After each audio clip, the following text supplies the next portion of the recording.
Digong, tinawag na unggoy si Congressman Paduano. Ito po si Waray Laban. Kung bago lang po kayo sa aking TikTok, Facebook at YouTube, please follow and share. Si Digong ay dati pong presidente, naging mayor, naging congressman at isa rin pong prosecutor. Sa tingin nyo, kakayanin nyo ang may malawak na experience? Kasi inibitahan ka daw pro Attorney Delgra. Galit sila. Galit sila kasi hindi ka daw sumipot. Hindi ka daw sumipot. Sinong galit sa akin? Yung nagsabi si Abante at saka yung si Dan Fernandez at saka si Ray. Pain ko sila sabihin mo. Tangina. Pera nila. Wala na akong pera eh. Nagpamasay ako doon. I am living on my retirement pay.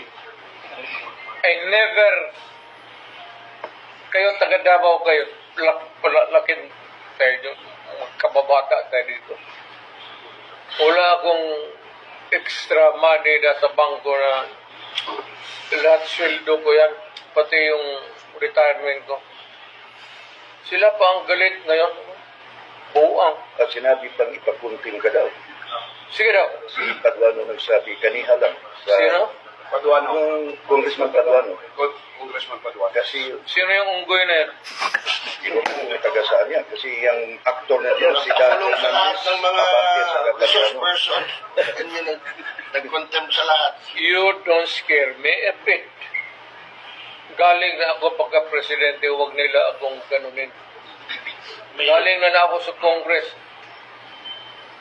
Nag-mayor ako, nag-congressman ako, nag-presidente na ako. Exactly. Do not give me that shit. Sabihin mo sa kanila. Tama. Totoo bang may impartiality na kita mo ngayon, Mayor? Wala man siguro. At, alam mo, actually, wala. In fairness to the idiots, wala notice na pupunta Idiot. ako ngayon. Wala na yan. Sabihin mo nga yung hindot na yan. Pero si Attorney Delgra Mayor nagbigay ng parang reply sa summon or sa ano na binigay. So what was his reply? Kasi nalagay sa ano na si according to Attorney Delgra na yung ginawa mo sa Senado pwede nilang kukunin kung gusto nila na Ano imbitahan na ka. sinabi ko? What is there to say or more to what I have said? Na sinabi ko naman lahat. Tama. Ano pa ang gusto ng mga gago? Yes. May balita, Mayor, na Gusto lang nila ang Tatay ICC Digong positive ng sa- ano. ICC? Yes. Ang Presence mo. kilala kong ICC is Immaculate Conception.